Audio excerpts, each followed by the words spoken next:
Et retour à présent sur l'acte ignoble dont a été victime l'ambassadeur de la République sahraoui auprès de l'Union africaine.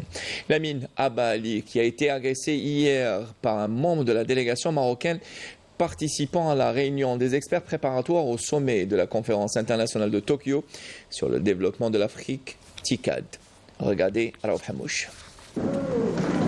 Grave et énième dérapage du Marzane. Et cette fois-ci, c'était lors des travaux de la réunion préparatoire du sommet Union africaine-Japon qui se tient à Tokyo. Cet acte sauvage n'était pas simplement une réaction individuelle d'un membre de la délégation marocaine, mais reflète plutôt son échec dans la mission qui semble lui avoir été confiée, notamment après avoir proféré des insultes à l'encontre de l'ambassadeur sahraoui et des diplomates africains qui se sont interposés pour le protéger.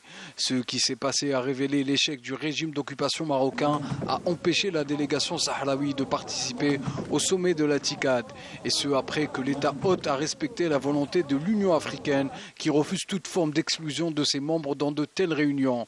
Le diplomate sahraoui a qualifié cet acte de comportement de voyous de la part des diplomates marocains, car il s'agit là d'une preuve manifeste de leur échec et de leur fuite en avant face à la lutte juste du peuple sahraoui et à la présence de la République sahraoui aux côtés de l'occupant marocain dans de tels forats internationaux, en dépit de toutes les tentatives désespérées du Marzane pour faire obstacle.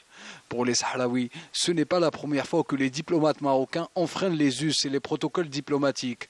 Il ne s'agit pas du premier incident du genre. Depuis des années, le Marzane tente d'empêcher la participation de la République arabe sahraoui démocratique dans les réunions de la TICAD.